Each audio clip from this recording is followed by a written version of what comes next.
all sing? Don't we all sing? Don't we all sing and dance? I mean, That is true. it's free. It's Sunday, July 25, 2021, and you're tuned into Talking Books. Welcome, welcome. I'm Neil Armstrong, and this edition we have three of us, so it's a trio instead of a quartet. Uh, with Dr. Lance McCready isn't with us today, but sends his regards. So I'm Neil Armstrong, and with me is Courtney McFarlane, who is a Jamaica-born visual artist, poet, and spoken word performer whose work has been published in several African, Canadian, and queer anthologies, and Dr. Christopher Smith, currently a research associate at the Center for Ethics at the University of Toronto with the Race, Ethics, and Power Project. They are also a sessional lecturer in the program in Women's and Gender Studies at the University of Toronto, Scarborough. I was here thinking that we started off the Talking Book series with The Prophets by Robert Jones Jr., and then we went into exploring Kai Miller's August Town, and then we looked at Angry Queer Somali Boy. And that is with the author, Muhammad. See, I have to reach for my book. Abdul Karim Muhammad Abdullah Karim Ali, yes.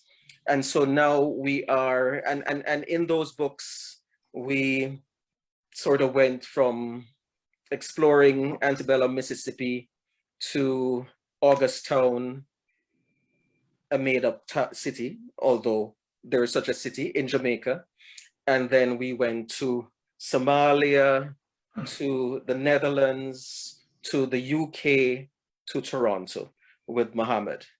And now here we are in Houston with Bryan Washington's book Memorial. And this is a book that Lance had recommended. He read it and he was just there was a zest to explore it last year, and so here we are finally exploring it. So you know, this is a book about love. It's a book, a couple in love, and I'm just going to read a synopsis, and then we'll talk about it. Say Benson and Mike are two young guys who live together in Houston. Mike is a Japanese-American chef at a Mexican restaurant, and Benson's a Black daycare teacher. And they have always been together for a few years, good years, but now they're not sure why they're still a couple. There's the sex, sure, and the meals Mike cook for Benson, and, well, they love each other. Both men will change in ways that will either make them stronger together or fracture everything they've ever known. And just maybe they'll be okay at the end. Memorial is a funny and profound story about big first loves, family in all its forms, becoming who you're supposed to be, and the limits of love. I must tell you, I stopped inside Indigo yesterday at Lauren Bay and was checking out his first book, Lot, which is also sort of has the setting in Houston and explores some of the issues that he explores in this book, Memorial. So is Lot, sorry, is Lot L-O-T or L-O-T-T? How is it? L-O-T. L-O-T. Oh. Yeah. So what are your thoughts on the book? What do you think about the novel before we delve in? You know, that's such a big and broad question. Mm-hmm. You know, this is the first of our series of books that I have not completely read. Mm-hmm. Mm-hmm. So I am more than past the halfway part. Mm-hmm.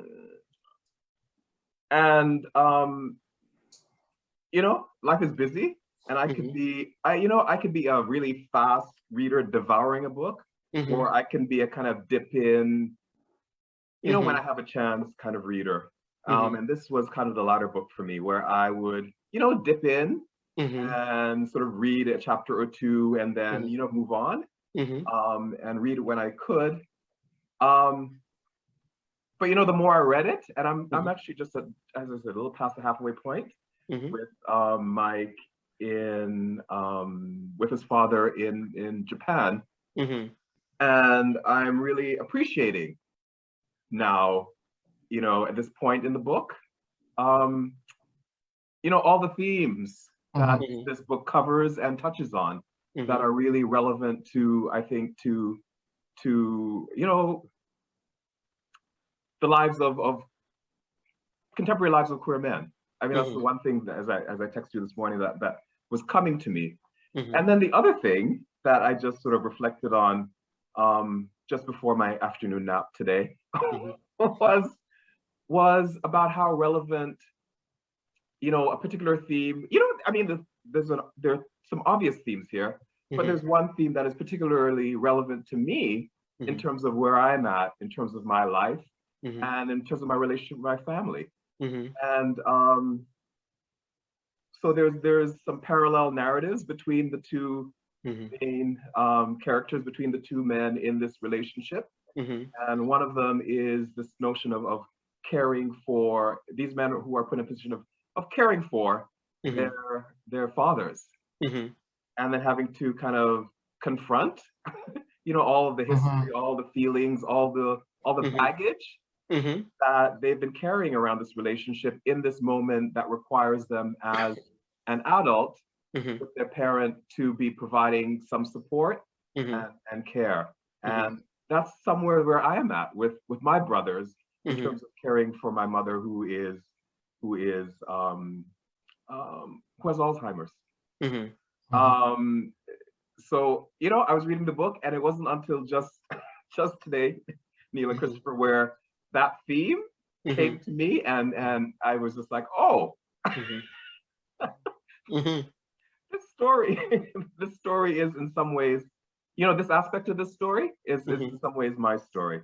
And there are many moments in the book where I felt like, okay, I've had that experience of sending a text on, I'm sending a message on Grindr to somebody you're really interested in meeting, and then not receiving a response. Right. The whole thing around figuring out, okay, what the non-response means. And that's, but you're still kind of okay. You're okay about it because you know how you rationalize those things. So there are many moments in this book where I saw myself and reflected on experiences and feelings and thoughts that I've had. So yes, very, very contemporary, very Christopher? Many of the things, and I'm sure we're going to dive deeper into what themes we're referring to, but I too, this was a different reading experience for me, and I was having a conversation in passing on a completely, totally different matter with Ronaldo Walcott, and mentioned in passing that I was reading this book for Sunday, and he had said he's a very beautiful writer. He has this ability to write the mundane so beautifully. Yes. And when he said that, that kind of put things into perspective for me in terms of why this particular book required me to take a little bit longer, because I'm literally looking at every detail, because because it doesn't have a fast pace per se. That's right. Yes. But it's not boring. No. It's just that you're literally looking at how he crafts every sentence to talk about something that is just very everyday, but it's beautiful the way that he sets the scene for what you're looking at. Because in Benson's narrative at the beginning of the book, much of the time that we're spending is him and Mitsuko making dinner. Yes. And it's just this very common everyday thing. But it's but he writes it with such depth and with such nuance, but you feel the kind of the relationship developing in these moments that are quite intimate. Yes, It yes. feels, you know, Christopher, that's what, I mean, that's such a wonderful and astute comment, of course, by Ronaldo. Yes. But that's, it explains it. It feels slow because it feels sometimes like real time, like Yes. real relationship time. Yes. Right? All those, yes. that's it's not driven by a plot in the kinds of ways that, you know, I think some of the other books that we're accustomed to reading, especially fictional books, are. And you feel, you know, in reading the chapters, like, you know, like this is how it feels when you're in these situations in terms of time. And I think he captures that so well, that things are slow, that there's often not a lot, you know, there's not a lot of talking. Yeah. That is true. We're just, true. in time and spending time with each other, with our own thoughts, with our own issues or whatever. And it does feel mundane and like real time, not fictional time. Yes. Yes. And the fact that you said that, I'm thinking that even and perhaps his approach to the book is in 3 sections. 2 of the sections have chapters, but Mike's section is just, it's just like a stream of consciousness. I'm reading through and I'm like, okay, there are no chapters here. Okay, I just have to keep reading and to get a sense of Mike, you know, and how he sees their relationship and that sort of thing. But I agree. It's mundane. It feels like real time. It's and there's a lot. I could just easily watch Benson and Masuku in that apartment, just being around each other and not saying much until they start saying more. But yes. Yeah, I mean, I think in preparation for talk today, I sort of just went through my head just thinking about some of the themes that came up for me. And I think there's a whole piece here around what do I write? Around silences. You know? And again, that's that real time thing. Like in movies and on TV shows, you know, people are always talking. But you know, real time, a lot of us don't say a lot, right? Yes. Either because we, like in some of these things around relationships, where we really haven't really developed the skills or the comfort to name, or to, you know, and language to name some of the things that we're feeling and thinking, right? So there's that piece. Or, you know, sometimes the silences are strategic. So whatever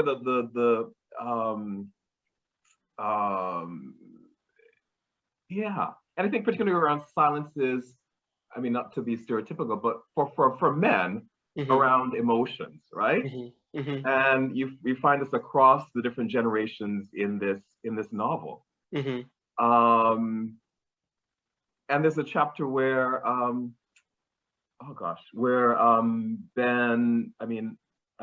Mike is with his father, and he's going into this interaction with his father already imagining their dialogue.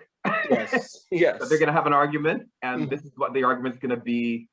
And the father says to him, you know, so it's like 2 paragraphs, really dense paragraph describing what's in Mike's head in terms of, you know, the back and forth he's going to have with his father. And then his father actually surprises him. And, you know, before he starts to speak, he puts his fingers on his lips and says, you remember that? Yes. He says this thing like, what does he say? He says, like listen. And Mike is like, what am I listening for? Yes. So he actually takes it seriously. He starts to listen, and he hears nothing. And he's like, what am I listening for? And the father said, it's silence. That's right. Yes. You know, you're listening, and basically, I mean, in terms of his story, you know, he's a man, you know, facing a terminal illness, am thinking about whatever. So basically he says this, and that you need to sort of learn to listen to silences, and at some point you're going to learn to appreciate silences.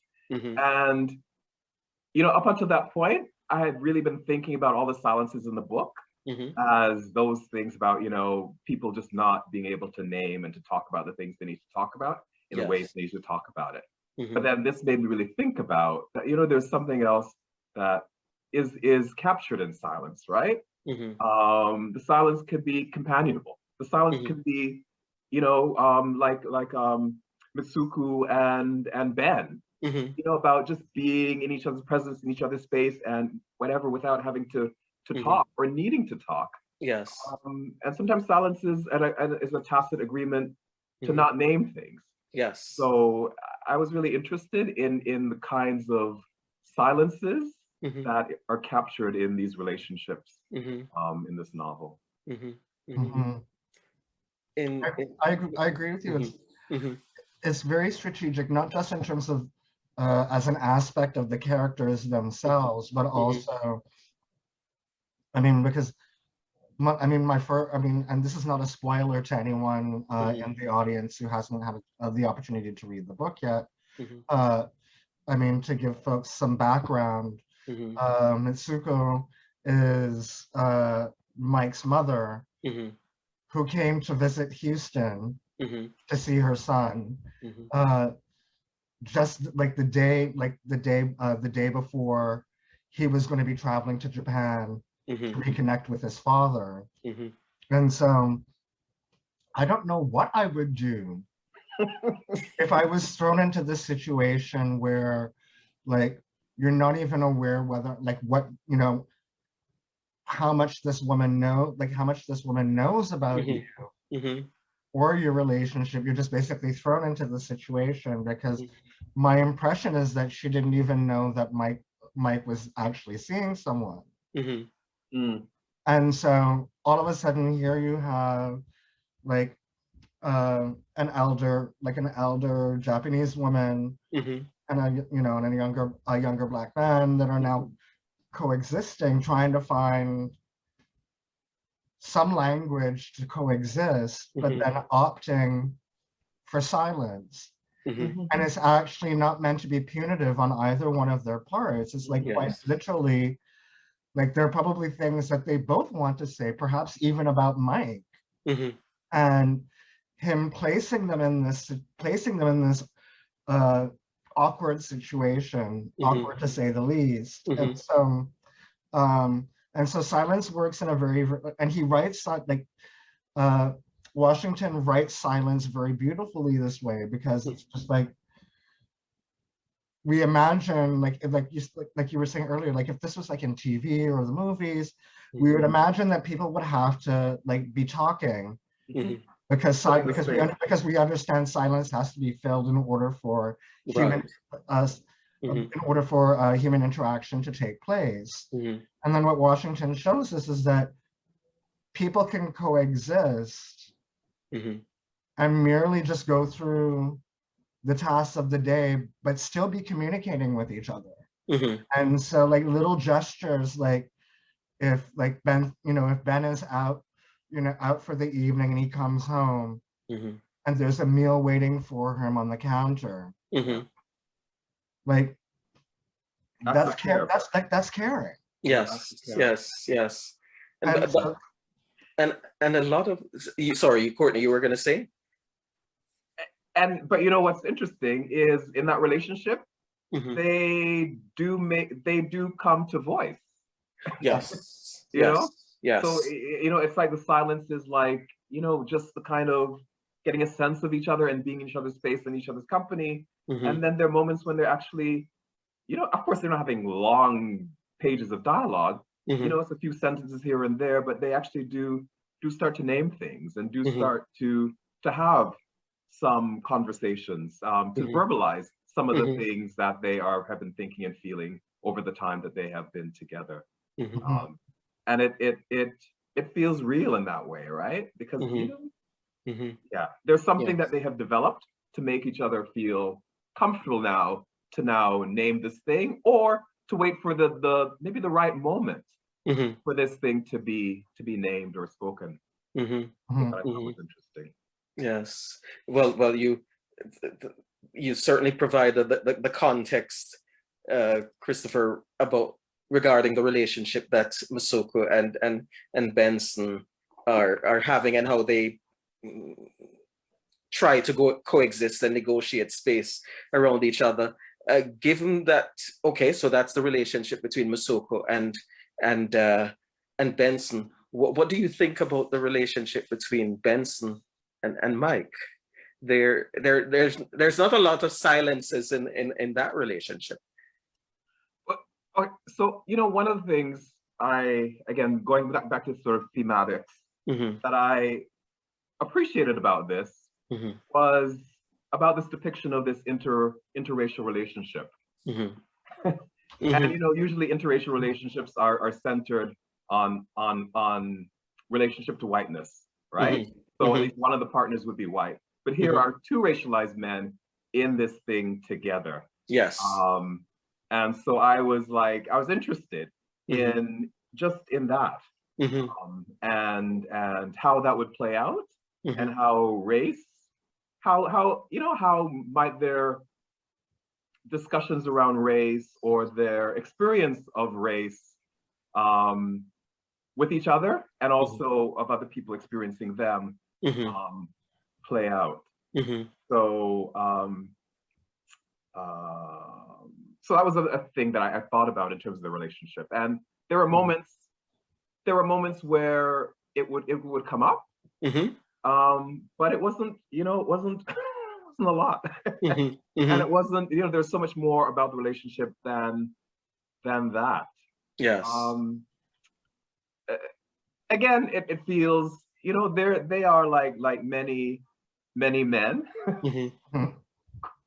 I guess queer and otherwise, I guess sort of negotiating, what it means to be together. What does commitment look like? What does, fidelity look like? So what happens in that moment where, I guess, whatever that sexual spark was or connection was in the relationship has now evolved into something else, and where one partner feels like they want to have physical intimacy with somebody else.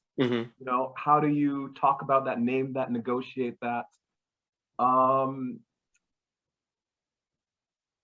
And then the other thing around the relationship, you asked a question, I don't know if it was in the questions that you sent, Neil, around, I guess it's the structure of the book. Right. And I haven't, again, I didn't reflect very much on it, but just in reflection now, I was sort of thinking, well, it's kind of like, that's the nature of a relationship, right? So one chapter is one perspective. Yes. Because there are two of you in this, you will get sometimes the same event from another person's point of view. Yes. So, one person has some information, but nobody has all the information because the other person has information that they may not have. So there are times, I think, in Ben's chapter, where he was responding to, Mike not having called him. Yes. To say he's landed in Tokyo or wherever he was. And then, when you get to Mike's chapter, there's an explanation for why that call didn't come. Right. So it's that thing for me about how it really, the structure really sort of mirrors the reality of relationships, is that, like we have our own perspective, our own context, the kind of thing that we're swimming in. And we're not always so clear as to what's happening for the other person. Yes. Unless it's shared with us in some way. And then sometimes even then, so as I said, I'm like a little bit past halfway through. So I'm not sure what evolves in terms of the relationship. But there's so much about it that again, that feels real and relatable to me in terms of a dynamic. And I'm particularly interested in some of the other dynamics that are specific to these characters. So the whole piece around race, the whole piece around America, being in Texas, being in Houston, being in the Black neighborhood that this Japanese American moved into that is gentrifying. So they're pieces of the relationship and the setting or the context of the relationship that I found quite engaging. Yeah. I like the fact that you pointed out that typically whenever we see a story about interracial relationships, it's in relation to whiteness. And so this was something that I also very much appreciated, in the sense that, like, it's discussed, but it doesn't really take up much of the daily life. It doesn't really shape the dynamic of their relationship, which is in contrast to like typical representations of interracial relationships. Usually one of the like structuring arcs is like the Black partner has to school the white partner on what it is that they don't see. This becomes kind of a source of tension to drive the narrative or to drive tension within the relationship. Whereas that is like so minor to this couple. Yes. Because there are other questions that they're working through. And I'm sure we'll get to it in a moment, but also the relationships with their fathers. Yes.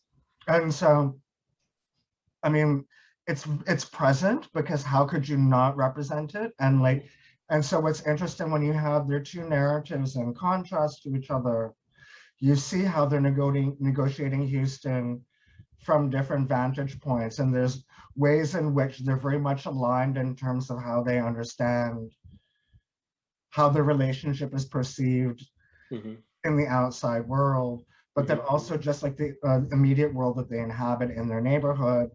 And so it's lovely to have that kind of contrast, where sometimes they genuinely are experiencing the space differently, but not in a way that necessarily cancels out either one's experience. And so I thought that was interesting as well, because and I guess this is also why their the author's attentiveness to kind of the impact of gentrification are also very interesting, because from what I understand, at least within the context of Texas, I mean, it's these economic factors that all of a sudden have people starting to merge into neighborhoods together, for the sheer fact that these are places that you can afford.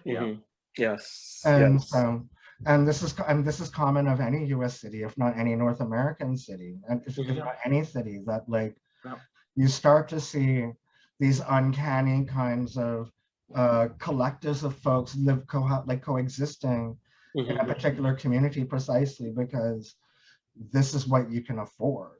And so, like, you know, a good friend of mine who's a professor in San Francisco couldn't afford to buy a house in San Francisco. He had to buy a house in a primarily Black neighborhood in Oakland. Granted, his wife is Black, and he's actually indigenous. So, but like quite literally, like here he is, like in this primarily all Black working class neighborhood, because it's Oakland, where people can actually try and imagine buying property. And so, but as a result, then you have like this interesting mishmash of like, because the same thing would go, I mean, I think within his community, there's also a very significant Latinx population as well. And so you have all of these groups kind of commingling. And so, but again, also very beautifully finding a way to coexist. And so I also love the neighbors in the story as well. Yes. And there's a piece where I'm remembering, because probably read it just recently, where I think Mitsuku and a neighbor were they having coffee? They were just or tea or something. Yes, they were doing something across the fence. Yes, and actually not exchanging any kind of word with each other. And I think it's a Benson that happens upon them and is just kind of reflecting on that they just look so comfortable in each other's company, but clearly not really talking much. Yes, yes, yes. That might have been the Venezuelan neighbor on one side with quite a number of kids. And then Mike, to Christopher's point around the kind of relationships you build with your neighbors. You know, Mike is a chef, and so he cooks for his neighbors. You know, so I mean, it's that piece around how I guess what was previously very sort of segregated and separated, you know, systemically and structured and geographic communities have some of those boundaries have been broken by economic necessity. But of course, the other piece is, you know, who gets access and then who loses. Yes. Right? Yes. So folks do get pushed out.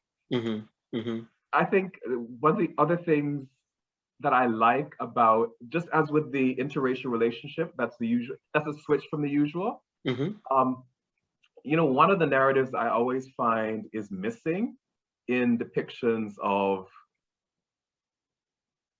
you know, Black queerness, you know, is about our relationships with our families.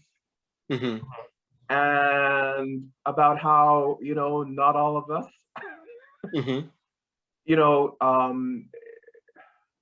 end up losing our families, end up losing connection with our families, you know, because of homophobia or whatever. You know, that as we continue to value our families of origin, we're also equally valued by them, right? Yes, yes. And we maintain roles and places, you know, in the lives of our families of origins. So, you know, we're still brothers, we're still siblings, we're still, you know, sons, and, you know, uncles, etc. And then that piece again, back to that caregiver, is that we also, at some point, end up in situations of caregiving. Yes. And both of those things are explored in this. And so the estrangement, you know, so sometimes you hear, I mean, not just novels, but in other kinds of representations of Black queerness, that whole piece around estrangement and separation from community and separation from family of origin. And what I liked about this story is that it showed the kind of the reality of a lot of our lives. Is that, you know, as I think it was Benson that, you know, that when he came out and he became HIV positive, you know, I don't know if it was called kicking out, but, you know, he left the family home, right? You know, and then both men, you know, and their families, you know, have sort of conflicting and different kinds of relationships to the notion of their child's queerness. Parents and siblings or whatever. But you know, as they negotiate that, they still maintain relationships. And you know, there's still a maintenance of a relationship and maybe an obligation or a responsibility to provide care. You know, even when the folks you're caring for are still kind of, you know. Yes. You know, they have moved from, they may have moved from, you know, offensive to kind of just merely problematic occasional statements. Yes, yeah, that's right. Around your sexual identity, but they're still in your life. So I again, because that's kind of been my experience, and lots of folks I know, like we're still very connected to our family of origin and our communities. Yes.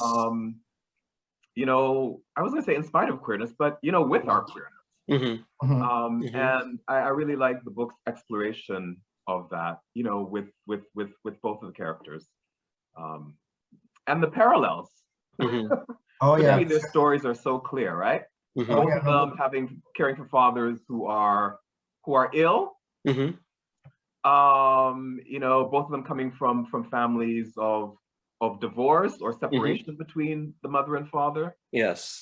Is another parallel to both men's narratives. Mothers still having an interest in the father's lives, though they're not. Yeah. Even though fathers are irascible and miserable and not always pleasant to be with. But, you know, again, but underneath all that, you know, one is, it would be, one has to recognize that there's love and care on both sides. Yes.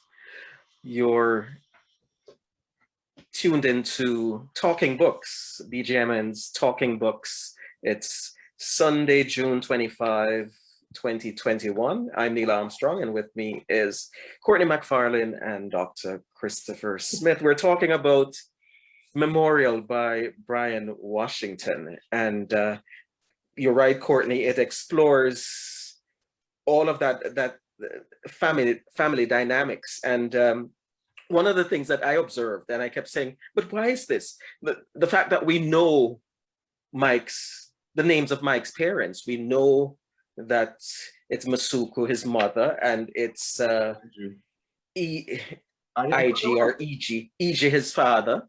But in Benson's family, we know only his sister, Lydia, who was like his parent, so to speak, because she taught him so many things.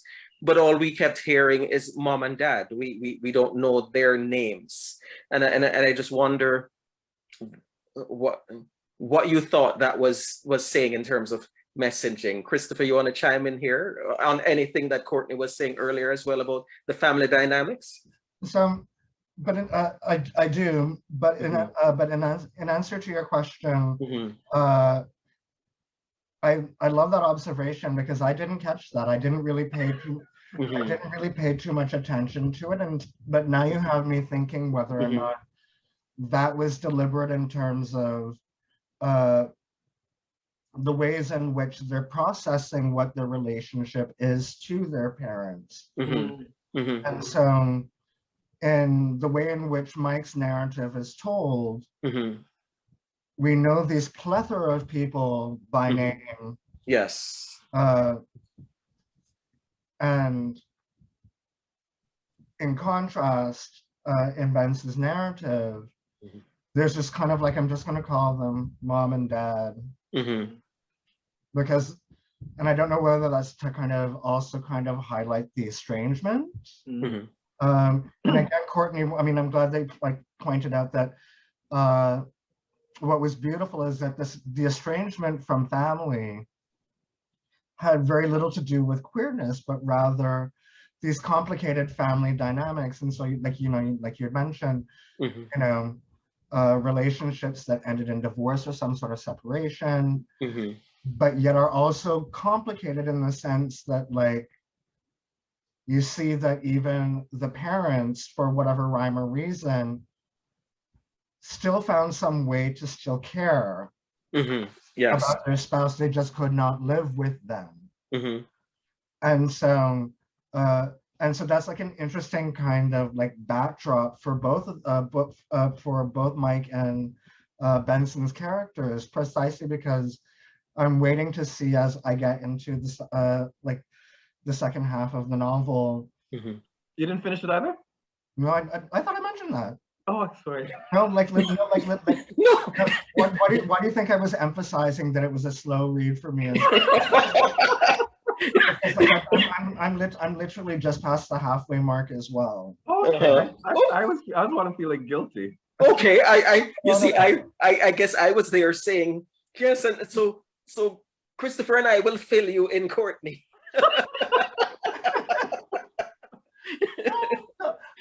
And so, but I'm curious because I mean, it's very palpable that much of how they're understanding themselves and relationships is somehow influenced by what they've borne witness to in terms of what they're willing to tolerate. And so in this case, the relationships that they've come out of. So in Benson's case, well, in both cases, because if I remember correctly, both fathers also had an issue with alcoholism. Yes. And so there's a particular way in which they understand their own relationship based on the examples set by their mothers in terms of, this is what I will put up with and this is what I won't. Yeah. I can still love you, but if I can't live, but I can't live with you like this. Yes.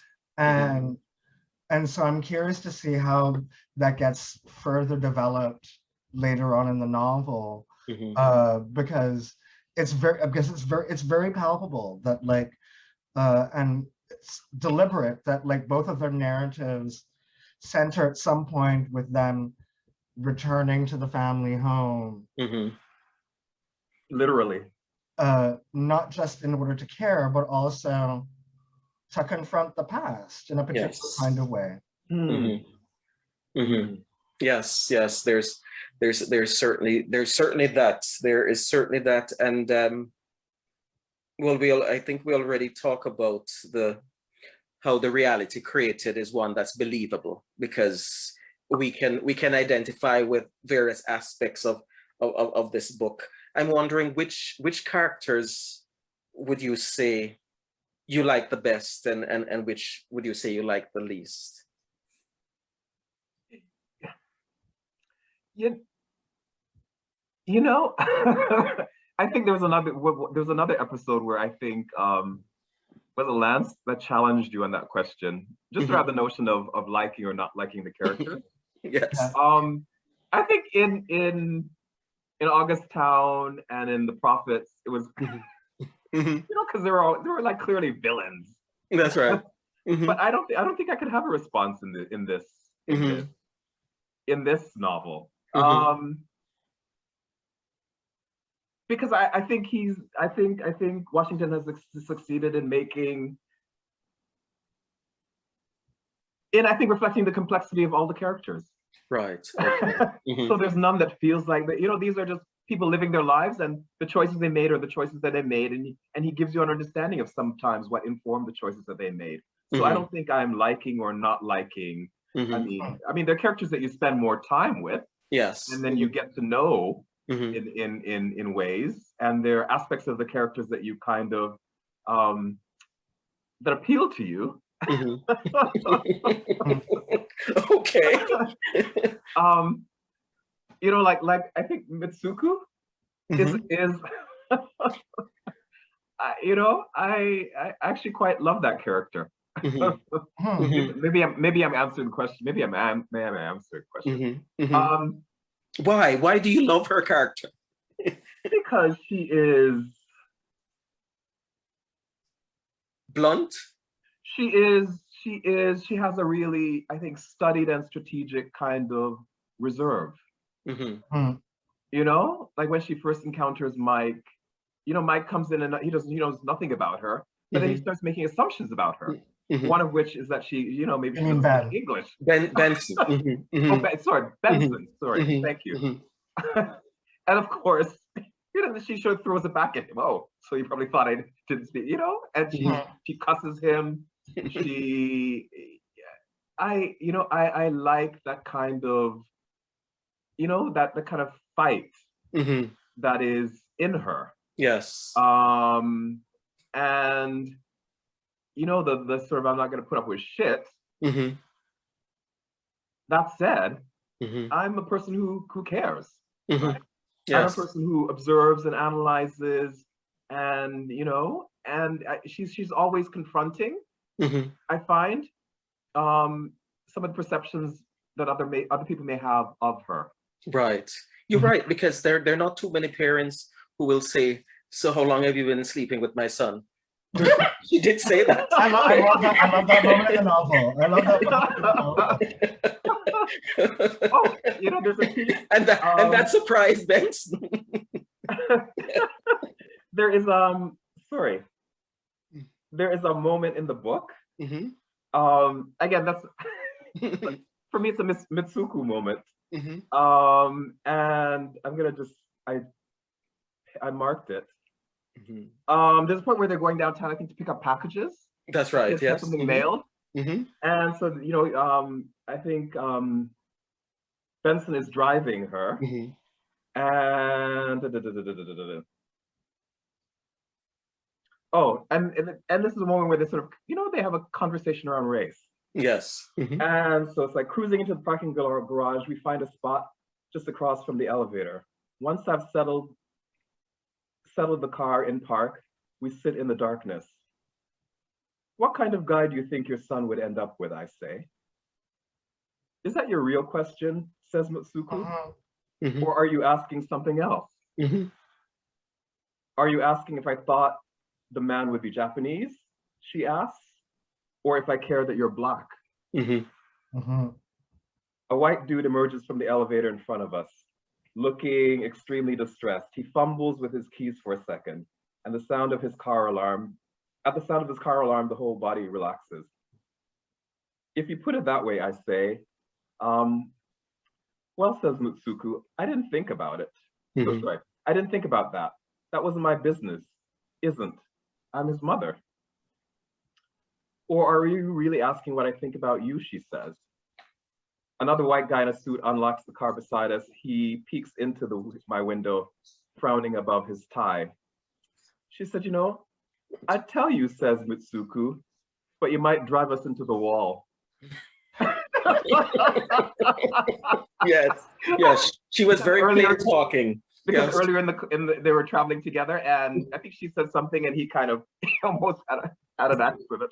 Yes. But it's that kind of directness, and honesty, and humor. Yes. That so for me that was a Mitsuku moment. So that I don't know. That's one of the strong characters. And that's a very authentic representation of a mother of a queer child. Yes. Because 9 times out of 10, they don't care like what the person's background is. They want to all they care about is whether or not especially with sons, they care about whether or not their sons are going to be taken care of. And perhaps also at the same time hoping that there's no competition either. But it's like, but it's a very kind of, but again, it comes back to what we were saying earlier around the way in which the novel like tackles moments of race, where like it's not front and center, even though you would think so because it's set in Houston, but it's in these again very random, mundane kinds of moments where she's very blunt, like. And says, like, I don't think that's really what you want to ask me. And it's okay, you can ask me, because obviously if I had a problem, I wouldn't be staying in your house. Yes. Like, but having the openness to just very bluntly, say, okay, I've opened the window for us to have a frank conversation. I agree with Courtney. It's difficult to answer a question in terms of like or dislike, because there aren't any villains in this novel. Yes. Even from what I've read thus far, I mean, when we're introduced and get some basic knowledge about each of the fathers, you question whether or not they have any kind of redeemable characters. But by the time you get halfway into the novel, you're inclined to see them have some sort of redemption. Yes. And so even the people that you want to imagine could serve as the villain are shown compassion to certain, in some cases to a lesser degree, because I don't feel like Mitsuko has the same kind of compassion for her spouse that Benson's mother has for his father. Really? I didn't get the same sense, and maybe there's more that comes up further on in the novel. Yes. But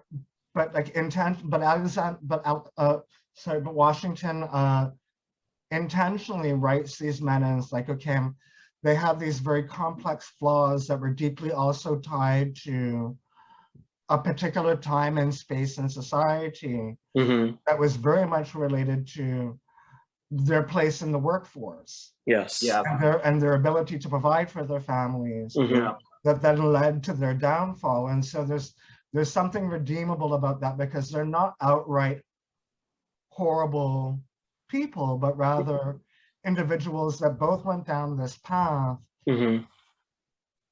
because some aspect of the world broke them down for a moment. Yeah.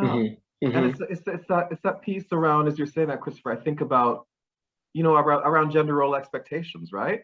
Yes. And as men, this need, this expectation to provide for family, but then also, in terms of the dynamics between Mitsuko and Aiju, to control. Like the woman in your life, your wife is someone who you are meant to kind of control and manage, and dominate. Eventually she does, Masuku does, you see this kind of softness to her as it relates to Iju.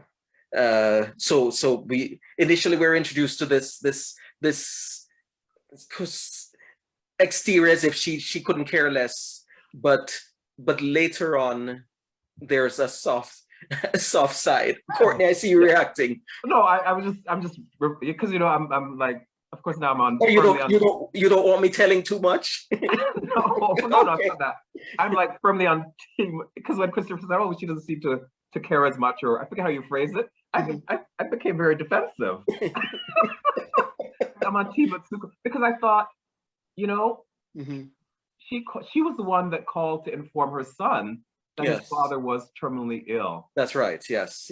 And and in thinking about it, of course, Team M T-shirt I'm wearing now. I guess she did that because she felt it was important for her son to have this time with his father. I guess just to do his own kind of work around it, whatever.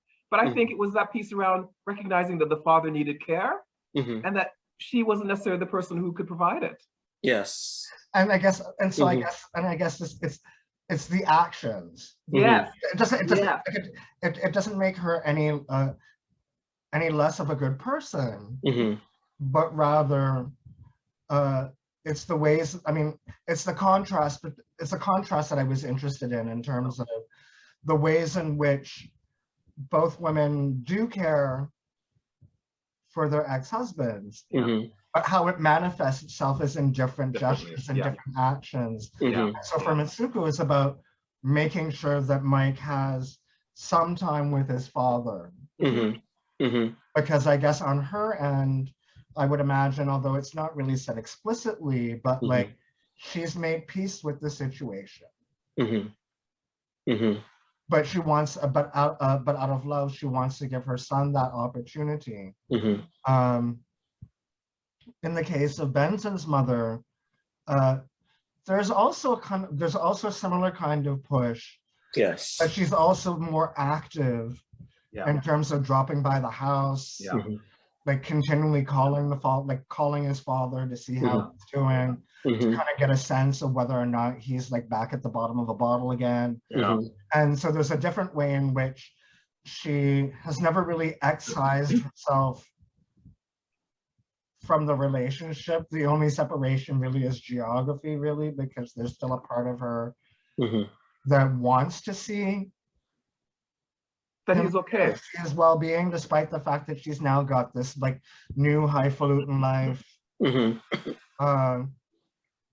that is a stark contrast from like her relationship with her first husband. And so but ultimately both of them are trying to create engender a situation where their sons have time with their fathers, which I thought was also very interesting in terms of how the relationships with parents also parallel. And it's funny for me because again, there's so many parallels between the narratives of both men in terms of their family relationships. But I think in each of the cases, there's some moment where they're surprised that their parents are still in contact with each other. Yes. Yeah. I'm thinking of this, and because you referenced it earlier, Courtney, be outside of this recorded program, the whole aspect of wanting to know. The relationship is one in which Mike wants to know from Ben, what do you want? What is this? What do you want from this relationship? And at some point later on in the novel, Masuku asks them both, what is it that they want?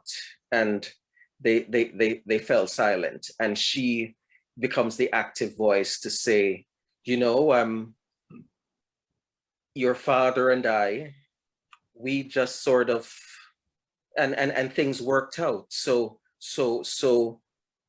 it's as if she is saying, sometimes you don't really know what you want until it happens, but things work out. Change is inevitable, that kind of thing. Yeah. So the actually, when you sent it, because Neil had sent me a text earlier in the day, because he's a good facilitator and organizer, just to check in, to make sure that I was getting whatever. But then I was actually literally, I was sitting on the balcony reading the book, and so we had this little back and forth text conversation. And there was a passage that was in Ben's section, and page 82. It wasn't what you sent me, wasn't the one I was thinking of. Okay. There was, I think it was Jimena, I think, is his colleague, and I think it came from her. I'm not sure. But it was a piece around relationships, and they're having a discussion on relationships and why people get into relationships. Yes. And somebody says, well, I think it's about trying to, what did I say to you? I'm trying to find it. I think it was about Noah and her relationship, and Ben was questioning the whole thing of his, suppose it doesn't work, and she was saying, yeah. And basically her thing was, well, people get into relationships because they kind of want to find out how it's going to work. That's right. How it's going to work out. Yes. And at that moment, I think I was on a bus. I didn't have anything to mark, and of course I don't write in the books. But I was chapter 23. Was that what? Yeah, you found it. I think it's chapter 23, or at least the beginning of chapter 23, because I actually did flag this. I flagged chapter 23 because it was a short chapter, but I guess it kind of jumped out for me. Yeah. In terms of, again, like, these are the kind of the nuanced but very mundane aspects of relationships and how they come into being. But also this question around communication and silences, where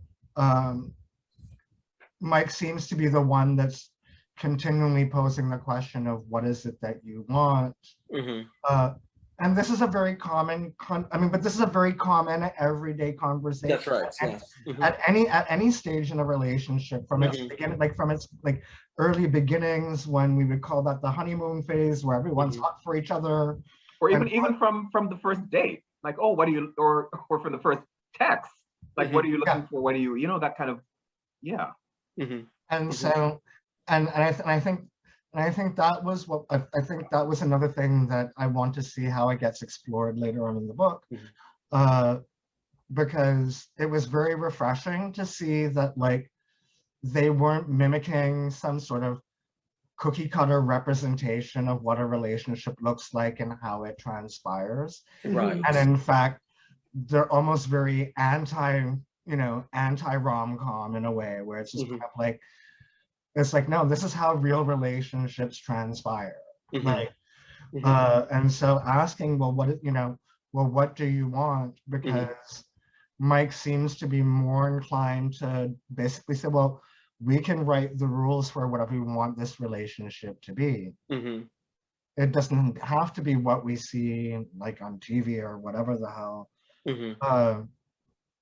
Which speaks volumes for like what you can do with a novel in terms of, like, the things that we expect to see, because, like, for so long we've been bombarded with representations that denigrate queer relationships.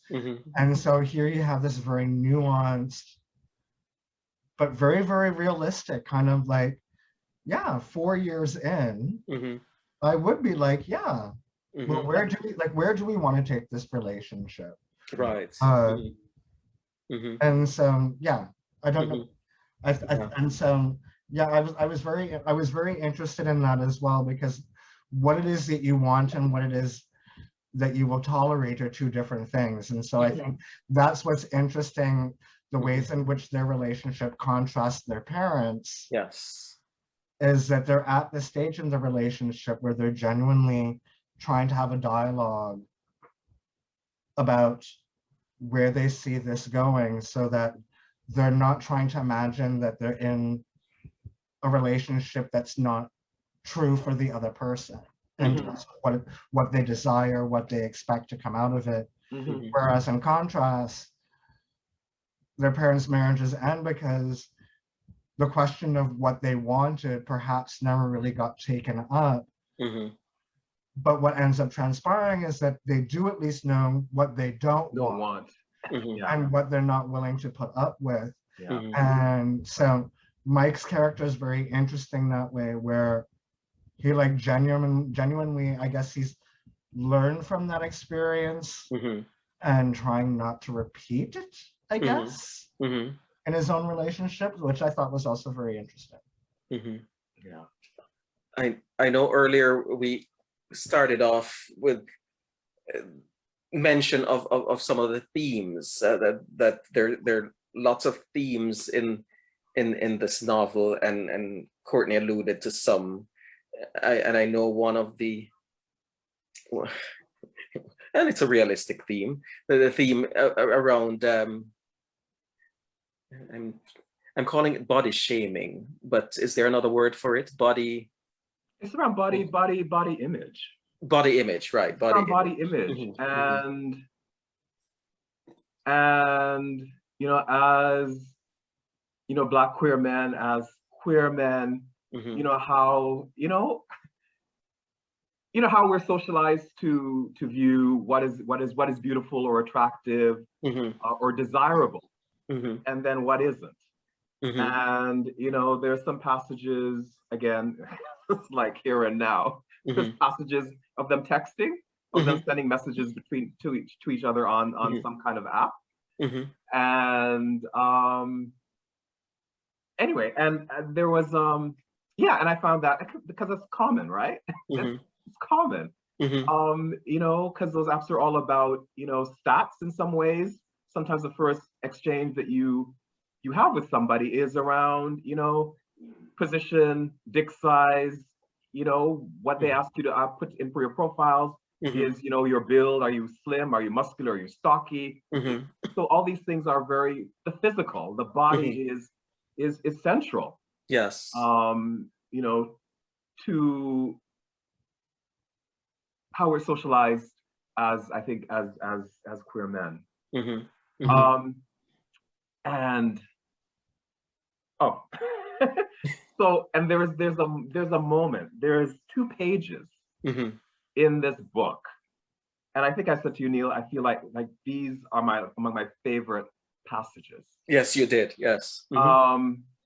Because it just encapsulates in those pages, you know, the reality of a lot of our lives, and how we navigate our worlds, and how we navigate relationships and connections with other men, you know, through this kind of lens.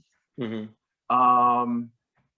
you want to reference that for Christopher, so that he knows the section? It's Mike and Ben, and the light is Ben. Mike is asking if he should turn off the lights or something like that. Oh yes, yes. It's page 150, and you know, will you indulge me, because I wanna read it, because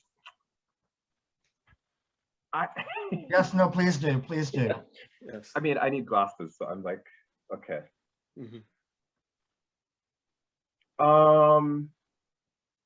So this is Mike speaking. This always happened. There was the person I was with my clothes on, and then the other guy, and then the other guy. I never worried about my weight until I was just about to fuck someone. And then it hit me in the face all of a sudden, out of nowhere. One time I'd made it back to a guy's place, and in the middle of kissing the motherfucker, he looked up and laughed.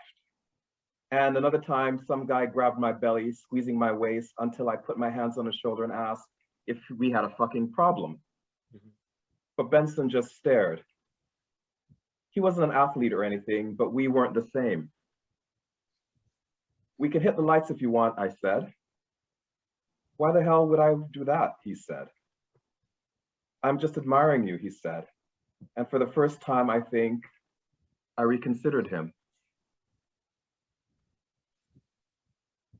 Mm-hmm. Yeah. It was that. Yes. It was that. Mm-hmm. It's a very beautiful moment, very beautiful moment in the novel, because for most of the novel, it's hinted that he obviously has a different body size. Yes. But again, that also doesn't seem to be a factor in their desirability for each other. Yeah. Like, and so it's only in Mike's narrative, like, you know, a third of the way into the book, where we start to get a sense of what his journey was in terms of his own relationship, like his own relationship with his body, and then but also again in the passage that you read, in terms of what that means when you're negotiating the realm of desire, whether it's online dating or cruising or going to the club or whatnot. And so it's a very poignant set of passages, because like you can see again that there's a depth to why they connect with each other that is not just solely physical, even though when they first met they were like all kinds of super physical, like but yes Poignant is a perfect word. And you know, it was something that I read it and I felt it. And I felt it, you know, to be honest, because I've been on either side of those kinds of encounters, where, where I've had hookups. And the first thing the other guy does is he reaches for your crotch and does like a little feel. Yes. To see what all what are we working with here? What are we working with here? Yes.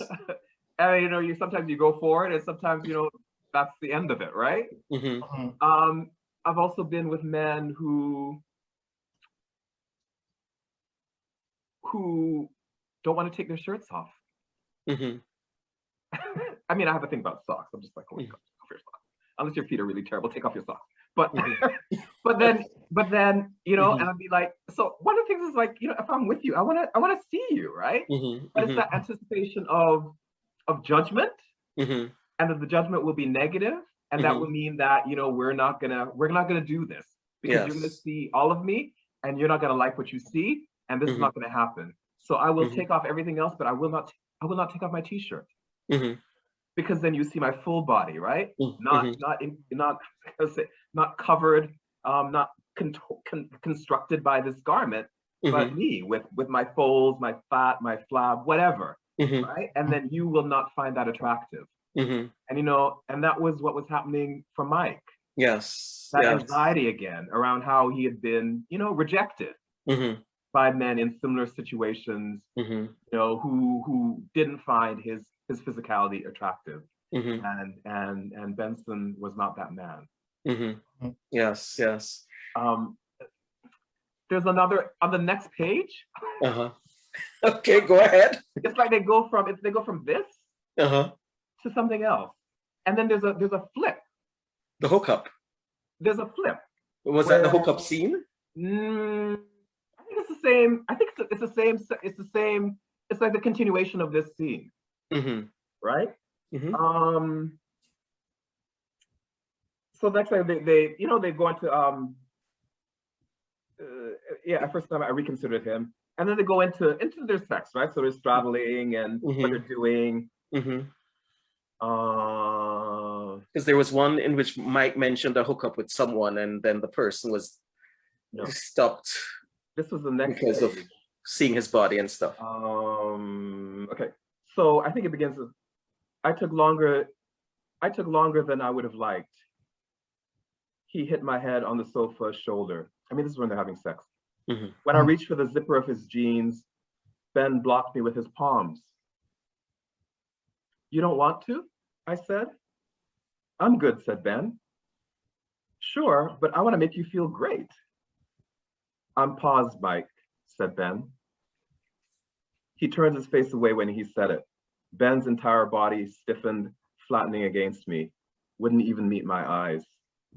Okay, I said.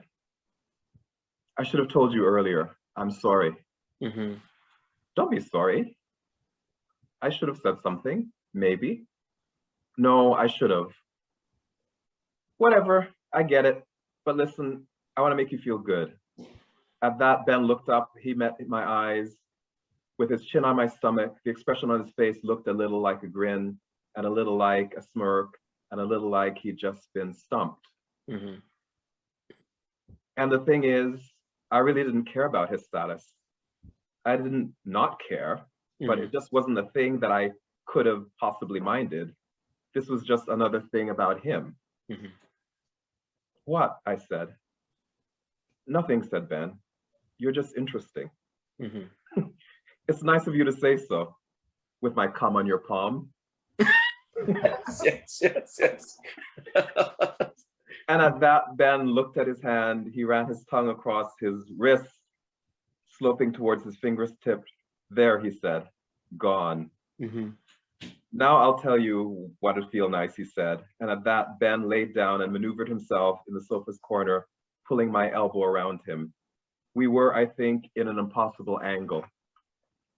My knees jutted from the cushion edge. Ben laid press into the crevice. I didn't think it would work. There wasn't any way we'd fall asleep like that. But then I woke up the next morning with Ben snoring in my arms, and I realized that I hadn't slept so comfortably in months. Mm-hmm. Mm-hmm. Mm-hmm. Yeah. Mm-hmm. Mm-hmm. Yes. Yeah. I mean, just for those 2 pages. Yeah. For those 2 pages. Those pages alone did it for you. Uh-huh. Again, Mm-hmm. these are everyday kinds of encounters. Yes. Including the detail around the cum, but including that moment, that kind of, that's what after you've had sex, and then you're like, okay, am I going home? You were having that thing around, and then you're also on the bed thinking, okay, I'm really a stomach sleeper, but now this position I can't sleep in this way, and then and then you wake up into it's the next morning. I thought that passage just captured so much of the reality of many of our lives. Yes. Even just the to what to do the net, what do you do right after?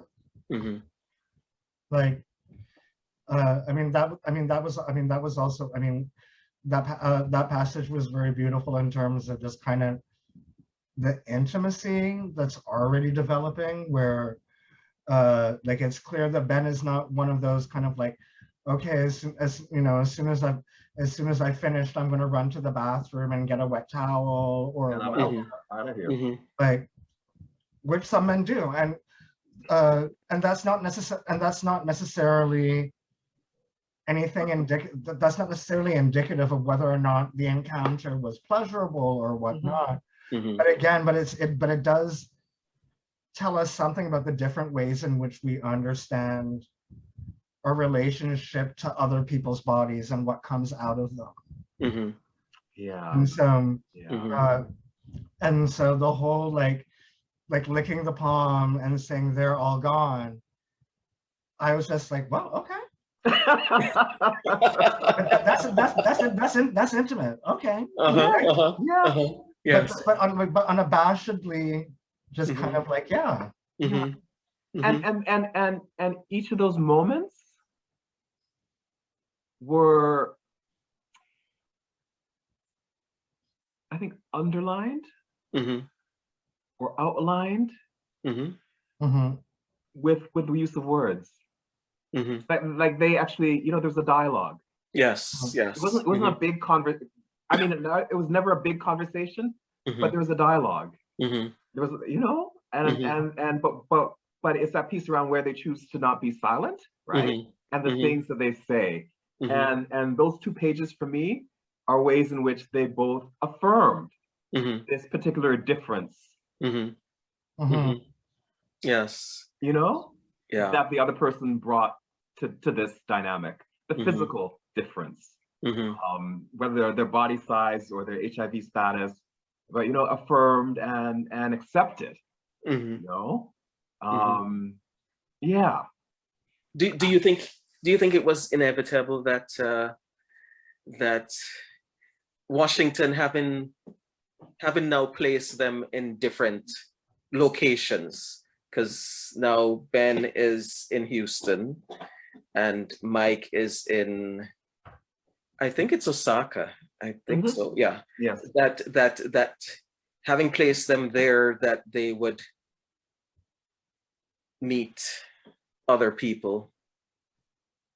Hookup. I'm calling it hookup. In one case, I'm not sure that that's what it should be called, because yeah. But anyway, and then that becomes a test of their relationship. It's inevitable that they meet other people within, since they're apart from each other. Well, it's not. It was written to be inevitable. Yes, so true. This was structured. Structured. Yes. So you of course know more than Christopher and I know. Because I read up to a point where there is somebody who's just a character that's just been introduced in Osaka. Yes. That feels to me like something's gonna happen there. I have that feeling. Again, because there's so much symmetry in this book, so many parallels. That's right. That it would be, I guess it would be Mike's Omar, right? Exactly. Yes. Yes. Yeah. So I don't know. What was the question again? I was asking, but you said it was structured to be inevitable, and that they meet other people, and that would be a test of whether they want to. So I think part of the answer to the question is really about what the author is doing is providing each of them with a different perspective. Yes. Yeah. So that piece around distance and absence and all that sort of piece, so they're in each of the chapters, they're reflecting on their relationship. Yes. In the past, but in the present, they're also, negotiating potential connections with other men. Which is also a way of giving them another perspective on their relationship. So I think I would agree. I think I would agree with your statement that it's a way for them to kind of think about what they have or what they want. Yes. Based, with the distance, but also in connecting or interacting with somebody else. I have to say, I quite I like that thing with Omar. I was You do, eh? but part of me, as somebody, part of me, as part of me, as somebody who's worked with for decades with young people, I'm like, I'm not sure if it's advisable for you. Somebody who I thought about that. Yes. as somebody in this role with anyway. So there was something for me around professional boundaries. But again, the reality is, people cross these things all the time. I don't think it's the best practice for you to be having something with a family member of, because he seems to me like almost like a primary caregiver or a secondary caregiver. That's right. Yes. Of a young person who is in your care, at work. Yes. But having said that, I liked that play. I liked the way the character was introduced, and I liked the way they finally found a way to each other. And again, all the sort of the silences and the unnaming. Yes. In their times together. Mm-hmm. So I mean, in answer to your question, if it was inevitable, I mean, it was part of the conversation from the very get-go. True. Like in the beginning of from the beginning of the novel, like Mike was broaching the subject around, stating that being non-monogamous was not an issue. Like we can design this relationship based on what it is that we want. And so it doesn't surprise me that while Mike is in Japan, that something would happen between Ben and Omar, because it was already kind of understood that this would not be received as betrayal by Mike. Or it shouldn't be. Or at least, well, exactly, or at least it shouldn't be. Because of the two, I think Ben was the one that was more ambivalent around non-monogamy. So there's something very interesting about why all of a sudden he's changed his position, and whether that's in part because like he's, I'm not really too sure how much time has elapsed before like he's hooking up with Omar. But there could be a variety of different driving forces. It could also be that like, in terms of intimacy, he's basically holed up with Mitsuko. So he's got to get some. Yes. Of some sort, right? And so, but yeah, but I also love the way that was written as well, because like again, like Washington's not writing this like normative representation of a relationship, like, which I found refreshing. Because usually within representations, the tension within marriages is because they're trying to basically mimic heterosexual couples to their detriment. And so there's expectations that each person comes into and are disappointed when their relationship doesn't look like X. And so this is refreshing to just simply see that like, yeah, it is what it is. What do we want from it? Let's like see where it goes. 4 years later, they're still together. Like, yeah, 5 minutes. Yes, I saw that, and this is, I took these last two questions from one of these generic book club. Oh my God! You need to do better. You need to do better. You have to do. You need to do better than that. So here it is. Here it is, because I've heard it being asked elsewhere as well. Okay. If you had a chance to ask the author of this book one question, what would it be? And then if you were making a movie of this book, who would you cast? And I said, this is for movie buffs like you, because you both watch more movies than I do. So I think Christopher is the popular guy here. Music and movies are among his place. Who would I cast? I don't know if I can answer that question because you need more time to think. No. I don't know how to answer the question because or at least my answer may not necessarily answer it. I would go with someone unknown. Okay.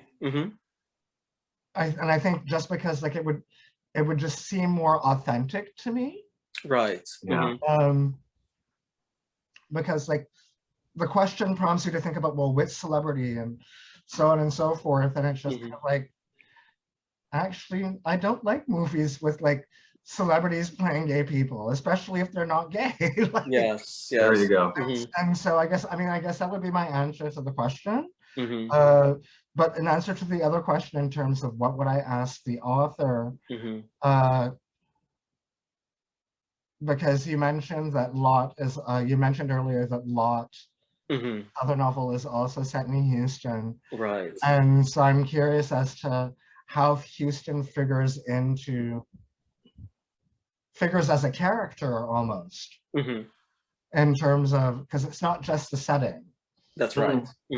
And that's very palpable in terms of the way in which he illustrates the kind of the different dynamics that play out within the city. And so I would want him to expand more on that in terms of, because I mean, you could choose any other city, but why does Houston become your muse? Yes. I often think in those situations it's because that's a place with which he's intimately familiar. Right.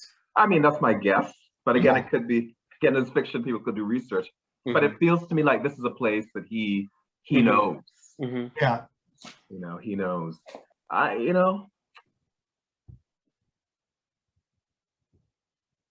not finished the book, I don't know if I would have a question at this point. Okay. Yes, because I was holding back from exploring some things because I said, okay, I don't think Christopher and Courtney have reached that section of the book yet. So let me not say anything. Let them finish the book first. throw one our way though, because I was like, I'm somebody I can know the entire plot and still enjoy. well, there is you probably have both met. Is it Kunukihiko? Oh, is that the father's sister? Friend? Female friend from childhood or something like that? No, this is that's the guy that works. No, he's the Kanukio is the guy who the father suggests could take the bar or something. So at some point, you see, I was having mixed. I was thinking, is this Mike's Japanese brother? But at one point, I thought he seemed to have had an interest in Mike. So I wasn't sure about his character and what he represents, because even the night before death happens, he's right there. He's right there with Mike. I read him as almost like a surrogate son. That's yes, that would be it. That's how I read him. Yes, that would be it. Because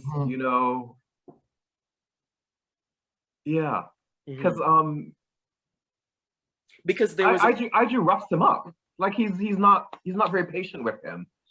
But I don't have his name in front of me, but there's one point he's defending him and said, well, he really cares, or he whatever. So they're having discussions about this man who in some ways has been, like a father or parent to them both at different points. I don't know. I sort of saw him as a surrogate. This is like his son in Japan. In the absence of his son, this was somebody he fathered. Yes. No, that's I was just, I was trying to figure him out in the book. He's the person who I couldn't easily figure out, but like you say, there is probably that aspect and more to him. We're at the final mark. I was telling our facilitator or tech person, the person behind making this happen monthly, where technical issues are concerned, that I have this vision of us being outdoor somewhere, sitting, discussing a novel or nonfiction, and there being an audience, and it's in a garden. And I thought of the band Backyard. Backyard?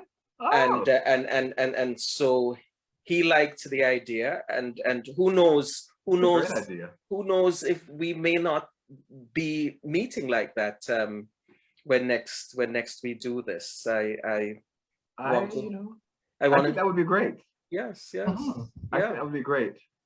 Talking Books live. There you go. Live from the backyard of Band Gallery. That's right. Yes. In the heart of Parkdale. Yes. Queen West. Yes. And we will have roti from Ali's Roti and other things. Yes, and an audience that has read at least half of the book. Yes. Thank you. Thank you. Thank you. Thank you. Thank you, Christopher. Thank you, Courtney. Thank you, Neil. You've been. And Jermaine, is it Jermaine on the?